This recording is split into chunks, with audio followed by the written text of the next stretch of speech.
말씀 의지하여 믿음으로 금을 던져 믿는 자에게 능치 못하네. 안녕하십니까. 한 주간 잘 계셨습니까? 주말에는 강의가 없어서 궁금히 여기는 분들도 아마 있었을 것 같아요. 또 아쉬워하는 분들도 있는 얘기를 들었습니다. 우리가 또 한 주간을 지내고 이제는 오늘부터는 제5강을 시작하게 됩니다. 그래서 이번 주간 5, 6, 7, 8에서 4강좌를 월, 화, 수, 목 이렇게 하게 되는데 아무쪼록 이번 주간에도 여러분들 말씀과 함께 하시는 참 복된 한 주간이 되기를 바라겠습니다. 자, 제5강 주제를 한번 살펴볼까요? 기독신자에게 있어서 성경은 어떤 책인가? 우리 지난주에 3, 4강을 통해서 세계적인 위인들, 믿음의 발자취를 남기고 또 인류 역사에 굉장히 큰 영향력을 끼쳤던 분들이 성경을 어떻게 평가하는지를 우리는 좀 살펴봤어요. 많은 도전을 받고 또 은혜를 받았는데 오늘은 성경이 말씀하는 성경은 우리 기독신자에게 있어서 어떤 책인지를 성경이 말씀하며 가르쳐주고 있습니다. 그 부분을 우리 함께 살펴보면서 은혜를 나누려고 합니다. 1907년 평양 대부흥운동 우리가 지난 주간의 강의에 등장했었죠. 그 직후에 우리 교회가 많이 부흥됐다 그랬어요. 5만 명의 성도가 5년 만에 20만 명으로 4배나 폭발적으로 부흥됐다 그랬는데요. 그 당시 이제 우리 장로교회에서는 드디어 이제는 교회가 여러 군데가 생겨져서 이제 동도회라고 하는 하나의 노회가 생겨집니다. 그것이 바로 1907년도예요. 그리고 난 다음에 5년 후인 1912년도가 되어지면은 장로교회, 이제 총회가 구성이 되지요. 그런데 오늘 1907년에 얘기할 수 있는 부분은 동노회입니다. 동노회, 노회가 하나밖에 없기 때문에 동노회예요. 자, 이 장로교 동노회에서 작성되었던 그 당시 한국장로교회 최초의 신앙 고백문이 있어요. 그것을 갖다 12신조라고 얘기를 해요. 12개의 신조를 얘기하기 때문에 12신조라고 얘기합니다. 자, 12신조는 영국의 유명한 웨스터민스터 신앙 고백문을 참고한 영국이 인도의 영향력을 크게 끼쳤지 않습니까? 그래서 인도교회의 신앙 고백문이 있는데 그것이 바로 24신조입니다. 24신조. 그래서 인도교회 24신조를 우리 형편에 맞춰서 핵심적인 부분들을 이렇게 조화시키고 하나로 갖다 만들어서 전부 12개 신조를 세우게 되는 겁니다. 자, 그 12신조 가운데 제1조는 바로 성경이 어떤 책인지 성경에 대해서 규정하는 신조입니다. 두 번째는 제2조 하면은 하나님의 속성에 대해서, 제3조는 삼위일체 하나님에 대해서, 제4조는 하나님의 창조 섭리에 대해서, 제5조는 인간의 창조에 대해서, 그리고 제6조는 인간의 범죄에 대해서, 그리고 제7조는 참으로 중요하죠. 예수 그리스도에 대해서, 제8조는 성령에 대해서, 제9조는 바로 우리의 구원과 관련되기 때문에 구원에 대해서 이렇게 얘기하고 있어요. 그런 식으로 갖다 12개의 신조가 마련이 됩니다. 아주 외우기 좋은 거는 3조는 삼위일체에 대해서, 9조는 구원에 대해서 언급하고 있다는 것이 아주 참 기억하기가 좋은 것 같아요. 이렇게 12신조가 있는데 그 가운데 첫 번째 신조 제1조가 무엇이라 그랬습니까? 바로 성경이 어떤 책인지를 규정하고 있는 겁니다. 그 제1조에 의하면 이렇게 나와 있습니다. 신구약 성경은 하나님의 말씀이며 우리의 신앙과 본분에 있어서 종합무오한 유일의 법칙이다. 아마 여러분들 성경에 대해서 이런 얘기를 자주 들어보셨을 거예요. 적어도 우리의 신앙에 대해서, 본분에 대해서, 우리의 믿음과 관련해서, 우리의 삶과 관련해서 정확하고 무오한, 아무 흠이 없는, 그리고 하나밖에 없는, 오직 유자를 쓰죠. 오직 하나밖에 없는 유일의 법칙. 그것이 무엇입니까? 신구약 성경 말씀이라는 것이요. 여러분 이 사실을 잊지 마시기 바랍니다. 예, 그래서 12신조에서 바로 그 제1조에 성경에 대한 규정이 있고 바로 그 1조에서 성경이 이러한 유일무이한 법칙이라고 규정하고 있다는 겁니다. 어떤 법칙이요? 예, 바로 우리 신앙에 대해서, 우리 삶의 본분에 대해서 그와 관련된 정확하고도 무오한 유일의 법칙, 그것이 바로 성경 말씀이라는 거 여러분 기억하시길 바랍니다.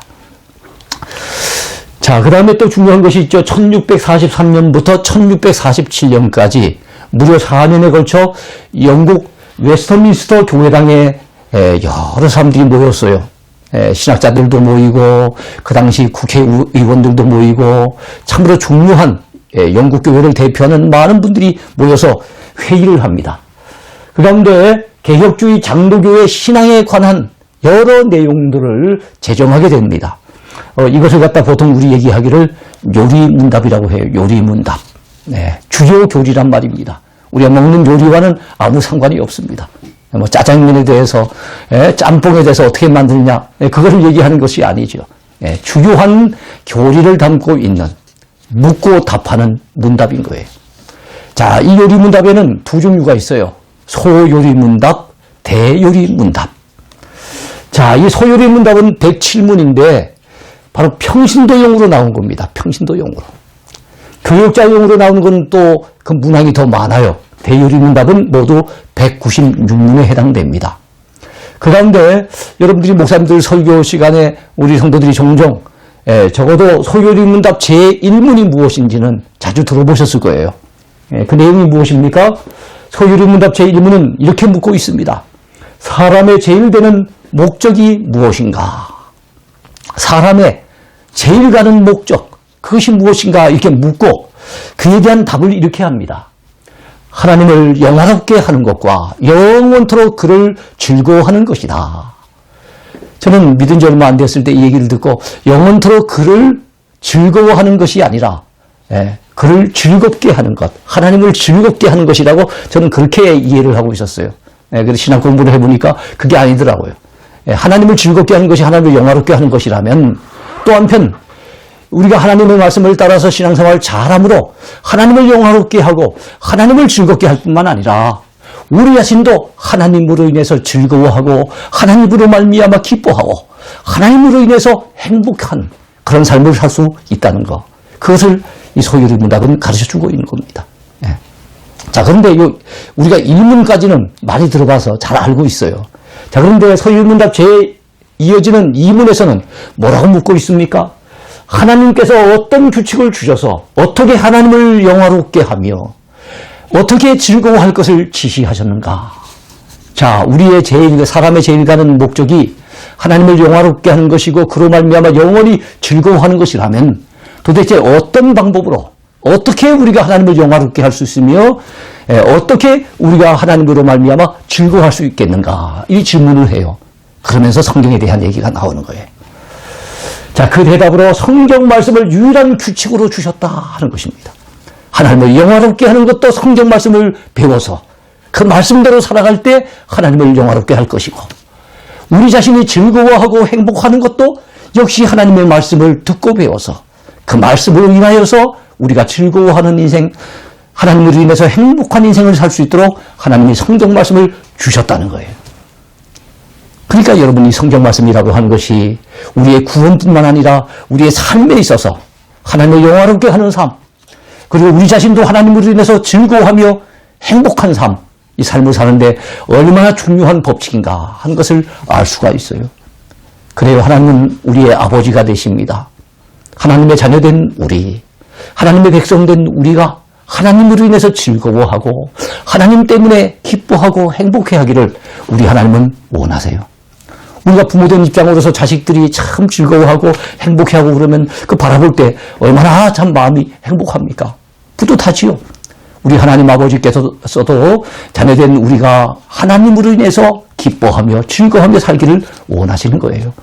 그렇다면 어떻게 우리가 하나님으로 인해서 기뻐하며 즐거워하며 행복한 인생, 성공적인 인생을 살 수가 있습니까? 그것을 바로 성경 말씀이 우리에게 가르쳐 준다는 거예요. 이것이 바로 소요리문답 제1문과 2문을 통해서 우리가 배울 수 있는 그런 부분입니다. 자, 이처럼 12신조와 소유리문답에서 가르치듯이 자, 우리가 정경으로 받아들이는 신구약 성경 66권 말씀은 우리 기독신자들에게 있어서 이 세상 그 어느 것하고도 비교할 수 없는 가치가 있는 경전인 것. 이걸 우리가 잊어버리면 안 되는 줄로 믿습니다. 네. 자, 여기서 이제 우리가 살펴봐야 될 부분은 우리가 정경으로 받아들이는 신구약 66권 성경. 그래서 성경하면 거룩한 경전인 거 우리가 알겠는데 하나님의 말씀 우리가 받아들이고 있지 않습니까?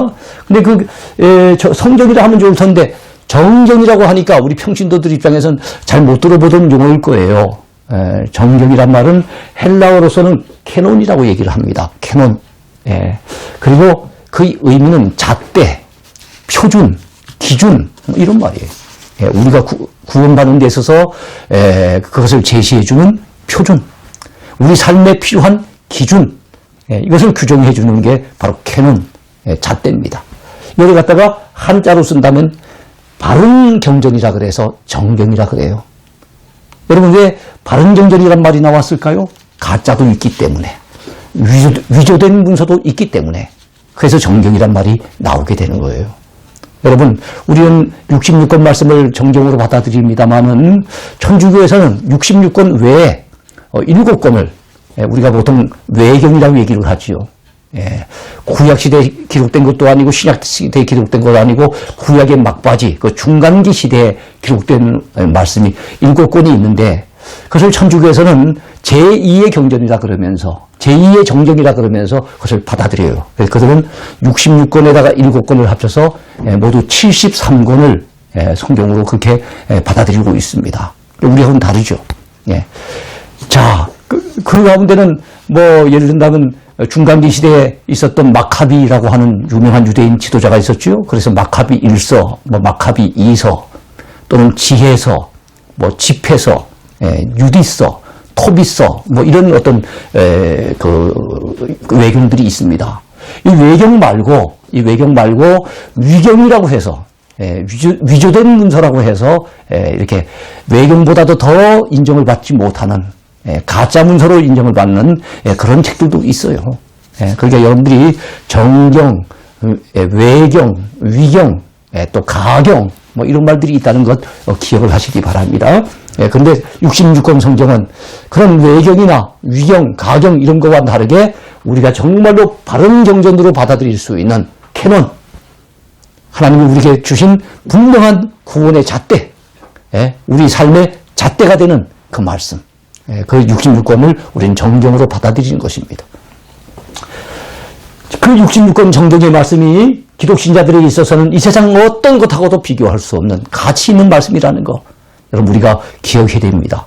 그래서 우리는 지난주에 3강과 4강을 통해서 세계적인 어떤 유명한 그 위인들이 하나님의 말씀을 얼마나 가치 있는 것으로 그들이 평가하고 있는지를 우리 배웠어요. 그분들의 말이 아니라 할지라도 우리는 하나님의 말씀을 귀히 여기고 가치 있게 여기며 받아들여야 될 줄로 믿습니다. 성경은 성령의 감동으로 기록된 하나님의 말씀이에요. 사람이 기록했지요. 그러나 하나님께서 오류 없이 기록할 수 있도록 성령께서 그의 마음을 사로잡아 주시고 감동시켜 주셔서 내 뜻이 아니라 내 뜻을 펼치는 그런 글이 아니라 하나님의 뜻을 기록하고 하나님의 구원 계획을 기록하고 하나님의 명하신 말씀을 기록하는 것이기 때문에 우리는 그것을 하나님의 말씀으로 받아들이고 있는 것입니다. 자, 우리의 신앙과 삶에 있어서 기준이 되는 유일무이한 법칙, 유일무이, 이 말은 성경 외에 또 다른 우리 삶에 필요한, 우리 신앙에 필요한, 우리 구원에 필요한 또 다른 경전을 하나님이 주신 바가 없다는 겁니다. 이걸 우리가 믿어야만 우리가 이단에 빠지지 않을 수 있어요. 이단들은 성경을 갖다 잘못되게 해석하는 이단도 있지만 성경 외에 다른 경전을 들고 나오는, 그 교주가 쓴 다른 경전을 들고 나오는 그런 이단들도 많이 있다는 걸 기억해야 됩니다.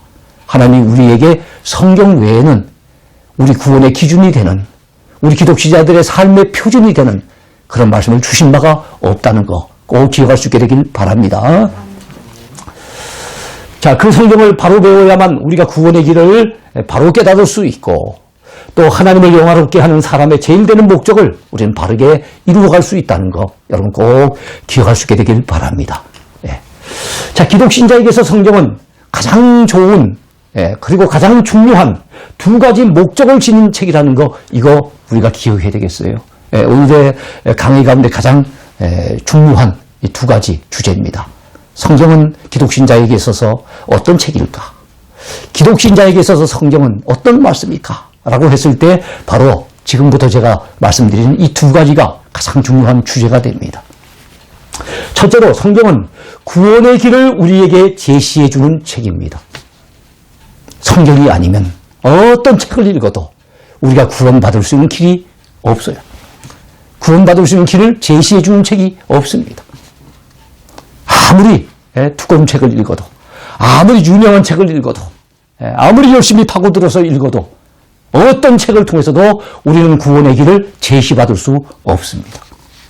죄로부터 구원받고, 이 세상 영원한 멸망으로부터 구원받고, 사탄의 소나기로부터 구원받고, 영원한 멸망으로부터 구원받는 그 구원의 길을 제시해 주는 책은 성경책 외에는 어떤 책도 없다는 것. 우리가 이것을 기억해야 되겠습니다. 그런 측면에서 성경 말씀은 우리에게 구원의 길을 제시해 주니까, 구원의 방법을 제시해 주니까 얼마나 우리에게 귀한 책입니까? 왜냐하면 우리는 어차피 죽는 인생 아닙니까? 죽음 앞에 서는 인생이에요. 성경 말씀에 이런 죽음 이후에는 심판이 있다고 그랬어요. 영원한 멸망이 있다고 했어요. 그 앞에 선 우리네 인생, 죽음 앞에 서면 우리 인생이 얼마나 초라합니까? 영원한 멸망을 생각하고 하나님의 무서운 심판을 생각한다면 여러분, 우리가 구원받지 못한다고 얼마나 비참한 일입니까? 얼마나 두려운 일입니까? 근데 여러분, 그 모든 죽음과 그리고 멸망으로부터 우리를 구원해 주시고자 하는 하나님의 분명한 뜻을 계시해 주는, 분명한 길을 제시해 주는 책이 성경 말씀이기 때문에 이 성경 말씀은 우리가 세상의 어떤 책하고도 비교할 수 없고 세상의 어떤 가치 있는 것하고도 바꿀 수 없는 귀한 책이라는 걸 여러분 믿으시기 바랍니다. 둘째로 성경은 구원받은 자의 삶에 필요한 교훈을 제시해 주는 책입니다. 여러분, 구원받는 것만 우리에게 가르쳐 주는 성경이라고 한다면은, 예수님 처음 믿고 그래서 그 믿음으로 말미암아 우리가 구원을 받게 됐다면은 더 이상은 우리가 성경을 배울 이유가 없잖아요. 이미 성경 구원받았는데요. 이미 구원받기로 우리가 분명하게 하나님 앞에 약속을 받지 않았습니까? 그렇다면 더 이상 성경 배울 게 뭐가 있겠어요? 구원의 길만 이제 알면 되고, 예수 믿으면 구원받는다는 그 사실만 알면 되지 다른 것까지 배울 필요가 없지 않습니까? 그리고 우리가 이 땅에서 더 살 이유도 없죠. 구원받았는데, 구원받은 것이 우리의 이루고자 하는 목표의 끝이라고 한다면 우리가 구원받은 그 다음날 하나님 앞에 가야 되지요. 근데 우리가 구원받은 지 이미 오래됐음에도 불구하고 여전히 우리는 살아 있습니다. 왜 그럴까요? 하나님이 왜 우리를 구원해 주셨을까요? 구원받은 우리를 왜 지금도 살게 하실까요? 그것은 우리가 구원받은 것이 기독신자의 삶의 다가 아니라는 겁니다. 하나님 구원받은 우리를 통해서 영광을 받으시기를 원하고, 구원받은 우리를 통해서 주님의 구원의 복음이 전 세계에 전파되기를 원하고, 구원받은 우리를 통해서 이 땅에 우리가 축복의 통로가 되어져서 하나님 주신 그 신령한 복을 이 사람 저 사람들에게 다 전해주기를 원하시고, 구원받은 우리를 통해서 이루시고자 하는 하나님의 분명한 뜻과 계획이 있기 때문에 우리는 아직까지도 살아있는 거예요. 하나님 우리에게 생명을 연장시켜 주신 것입니다.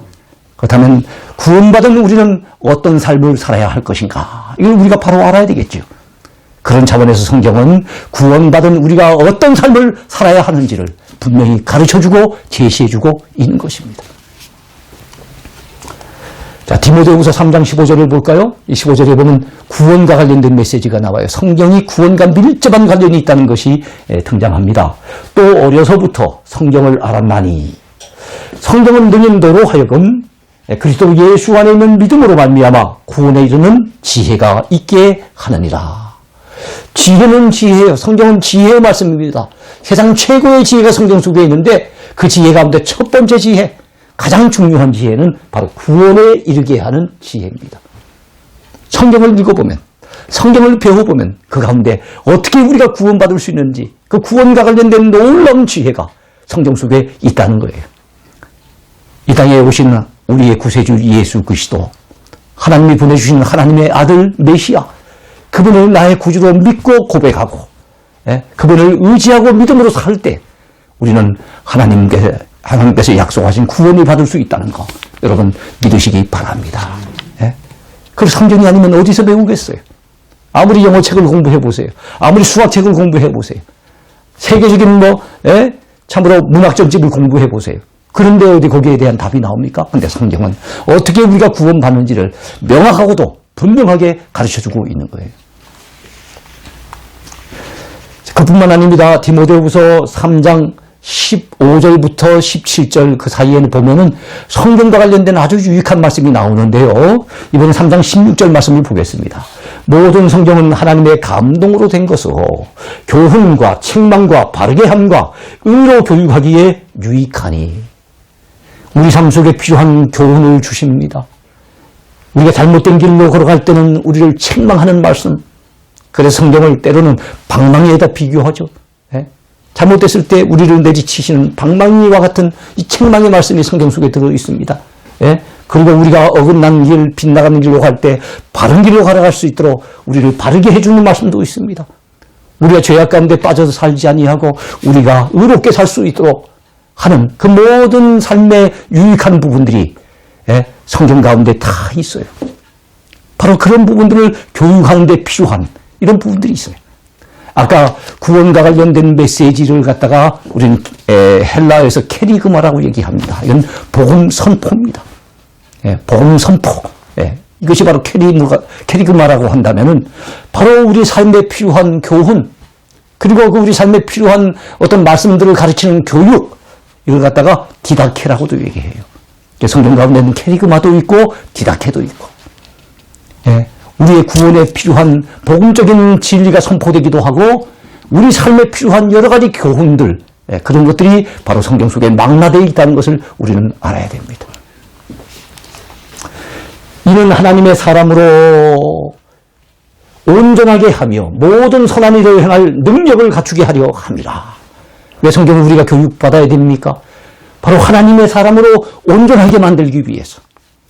겨우 예수 믿고 구원받는 데 만족할 정도가 아니라 구원받은 자로서 하나님의 자녀로서 하늘 일꾼으로서 하늘 백성으로서 그 이름에 걸맞게 살아갈 수 있는 그 삶에 필요한 모든 것을 갖추어서 온전한 신자가 되게 하고 그래서 하나님이 원하시는 선한 일을 행할 만한 능력을 갖추게 하기 위해서 하나님은 성경을 우리에게 선물로 주신 것입니다. 그것이 성경 말씀이에요. 그게 여러분 성경 말씀을 우리가 배우는 뚜렷한 이유, 분명한 목적을 알고 있어야 됩니다.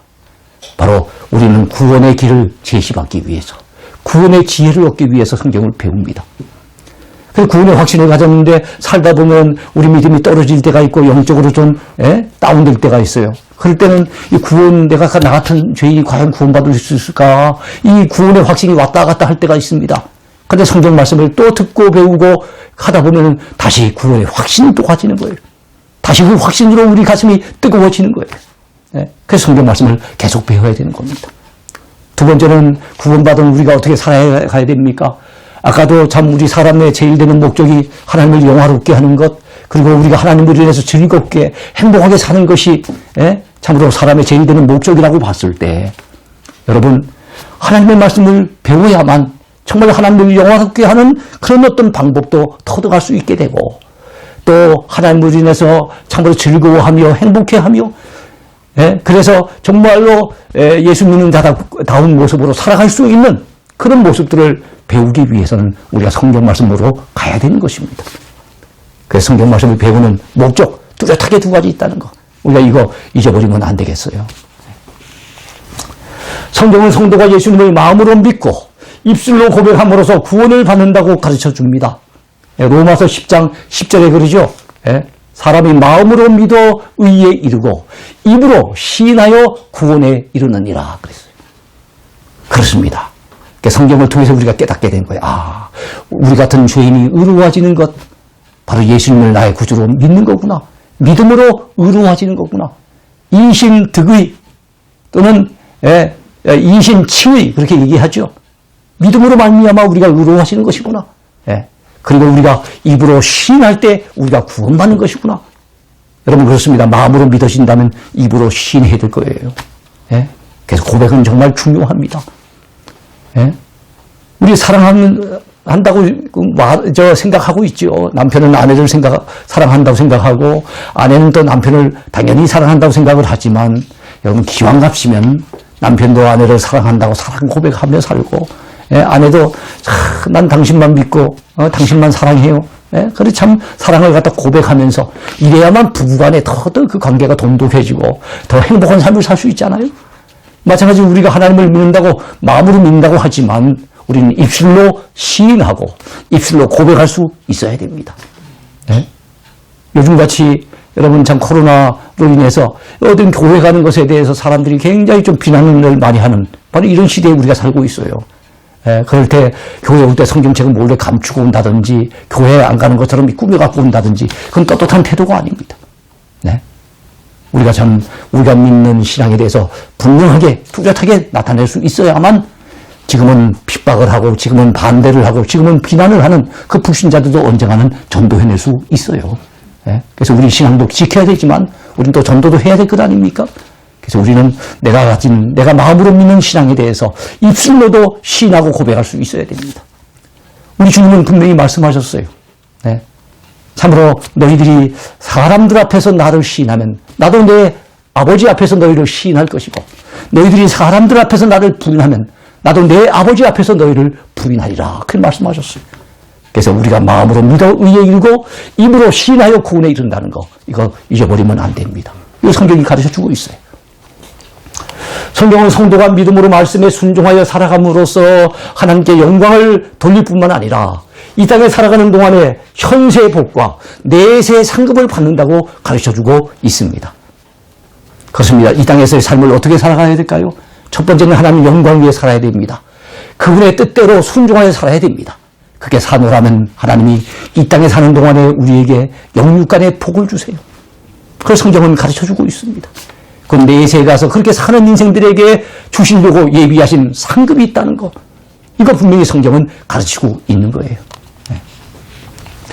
여러분 우리가 구원받는데 만족한다고 한다면은 뭐 예수님을 믿기만 하면 되지 않겠어요? 그런데 왜 우리의 삶이 중요합니까? 바로 우리의 삶에 의해서 이 땅에서 현세적으로 하나님 앞에 복을 받기도 하고 우리의 삶을 통해서 나중에 하나님 앞에 섰을 때 내세에서 상을 받기도 하기 때문에 우리는 구원받는데 만족하는 인생이 돼서는 안 됩니다. 나를 구원해 주신 그 하나님의 은혜에 감사하면서 감격해 하면서 주를 위해 정말 순종하고 충성하는 또 주님 앞에 영광 돌리는 그런 아름다운 삶을 살 수 있어야 됩니다. 우리 주님은 분명히 말씀하셨습니다. 마태복음 5장에 나와 있는 산상수훈 가운데 분명히 말씀하셨죠. 이같이 너희 빛이 사람 앞에 비치게 하여 너희 착한 행실을 보고 하늘에 계신 너희 아버지께 영광을 돌리게 하라. 그래요 여러분 우리 사람의 제일 되는 목적이 하나님을 영화롭게 하는 것이라고 아까 소유리문답 제1문에서 배웠어요. 그런데 어떻게 하나님 앞에 영광 돌릴 수 있습니까? 여러 가지 방법이 있지만 사람들 앞에 우리의 착한 행실을 통해서 빛을 나타내므로 그 안 믿는 자들이 우리의 그 착한 행실을 통해서 그들이 예수 그리스도의 영광의 빛을 그들이 받게 되는 거예요. 그래서 여러분 그들의 입에서 야 예수 믿는 사람들은 다르구나 하나님을 믿는 사람들은 다르구나 뭔가 하나님 앞에 영광이 돌려지는 이런 얘기들이 나올 것 아닙니까? 그러면 여러분 우리는 예수 믿는 우리는 믿음은 양보하면 안 됩니다. 신앙은 양보할 수 없습니다. 그러나 삶은 양보하며 살아야 됩니다. 손해볼 걸 각오하고 살아야 됩니다. 베풀면서 나누면서 욕심 부리지 말고 살아야 됩니다. 왜요? 바로 그래야만 하나님 앞에 영광이 되기 때문입니다. 그런 삶을 살 때 우리 하나님은 이 땅에서 우리에게 복을 주실 것이며 저 하늘에서 우리에게 상을 주신다는 거 잊지 마시기 바랍니다. 시편 1편에 보면은 복 있는 사람을 뭐라고 규정하고 있습니까? 복 있는 사람은 악인들의 길을 따르지 아니하며 죄인들의 길에 서지 아니하며 오만한 자들의 자리에 앉지 아니하고 오직 여호와의 율법을 즐거워하여 그 율법을 주야로 묵상하는 자로다 그랬어요. 이 사람이 복 있는 사람이에요. 그러니까 말씀과 동떨어진 삶을 사는 사람, 교회 가서 설교를 듣긴 듣는데 한 귀로 듣기로 한 귀로 흘려버리고 일주일 살아가는 동안에는 하나님의 말씀과는 아무 상관없이 내 마음대로, 내 기분대로, 내 감정을 쫓아 사는 그런 인생. 여러분, 복 있는 인생이 아니지요. 복 있는 사람은 그런 교만한 인생이 아닙니다. 예? 참으로 복 있는 인생은 하나님의 율법의 말씀을 즐거워해서 그 말씀에 날마다 귀를 기울이고 그 말씀을 주야로 묵상하면서 그 말씀대로 살아가려고 애쓰는 사람들. 그 사람들이 정말로 복 있는 인생인 것을 여러분 믿으시기 바랍니다. 요한계시록 1장 3절에 보면 이 예언의 말씀을 읽는 자와 듣는 자와 그 가운데 기록한 것을 지키는 자는 복이 있나니 때가 가까움이라 그렇게 얘기했습니다. 그렇습니다. 말씀을 읽을 때 복이 있어요. 예? 말씀을 갖다 들을 때 복이 있어요. 제일 큰 복은 뭡니까? 그 가운데 있는 것을 지켜 행할 때 복이 있어요. 때가 가깝대요. 우리 주님의 재림의 때가 가깝답니다. 이제 우리는 더 열심히 말씀대로 살아야 될 줄로 믿습니다. 빌립보서 3장 14절을 보세요. 이 구절을 통해서 우리는 사도 바울이 인생의 표대를 가지고 살았구나. 그가 참 마음속에 품은 인생의 표대, 인생의 목표, 그것은 하나님 앞에 상받는 것이었구나 하는 것을 알게 돼요. 저는 이 구절을 참 좋아합니다. 표대를 향하여 그리스도 예수 안에서 하나님의 위에서 부르신 부름의 상을 위하여 달려가노라. 그랬어요. 달려가는 게 그냥 달려가는 게 아닙니다. 예. 그 배고픈 사냥개가 먹이를 갖다가 발견했어요. 그 먹이를 갖다 낚아채기 위해서 달려갈 때 여러분 혹시나 먹이가 달아날까 싶어서 온 정신을 거기에다 쏟아가지고 예. 그것을 갖다가 잡아채기 위해 가지고 거기에만 집중해서 달려가지 않습니까? 바로 이것이 헬라의 의미에서 달려간다는 의미예요.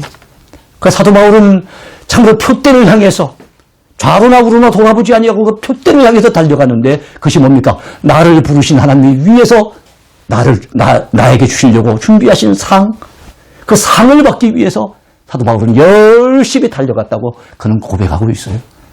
여러분 우리도 상 받기를 사모해야 될 줄로 믿습니다. 네. 요한계시록 22장 12절에도 보니까 보라 내가 속히 오리니 내가 줄 상이 내게 있어 각 사람에게 그가 행한 대로 갚아주리라 그랬어요. 우리 주님이 이 땅에 오실 때 우리 주님이 그 손에 들고 있는 상을 각 사람이 그의 행한 대로 갚아주신대요. 여러분 우리 모두가 예수 믿고 구원받는 데 만족하지 맙시다. 주를 위해 충성하며 헌신하며 하나님의 말씀에 순종하며 살아갑시다. 우리의 원행심사가 하나님께 영광이 되도록 살아가십시다.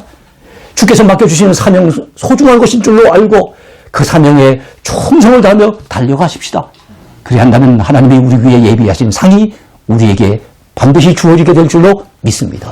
네. 히브리서 11장 6절에 보면요. 참된 믿음이 뭔지를 분명히 보여줘요. 믿음이 없이는 하나님을 기쁘시게 하지 못하나니 하나님께 나아간 자는 반드시 그가 계신 것과 또한 그가 자기를 찾는 자들에게 상 주시는 이심을 믿어야 할지니라 그랬어요. 이 가운데 믿음이 없이는 하나님을 기쁘시게 못하는구나. 하나님을 기쁘시게 하려면 믿음으로 살아야 되는 것이구나. 그렇다면 우리가 믿는다고 했을 때 믿음의 가장 중요한 핵심이 두 가지예요. 한 가지는 그가 계신 것과 즉 하나님이 살아 계신 걸 믿는 거예요.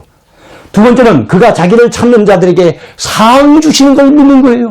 살아계신 하나님이 믿음으로 사는 나를 바라보시고 말씀에 순종하여 사는 나를 바라보시고 하나님 영광 위해서 열심히 달려가는 나를 바라보시고 준비하신 상을 내게 주신다는 사실을 믿는 것, 이게 바로 하나님을 기쁘시게 하는 참된 믿음이라는 겁니다.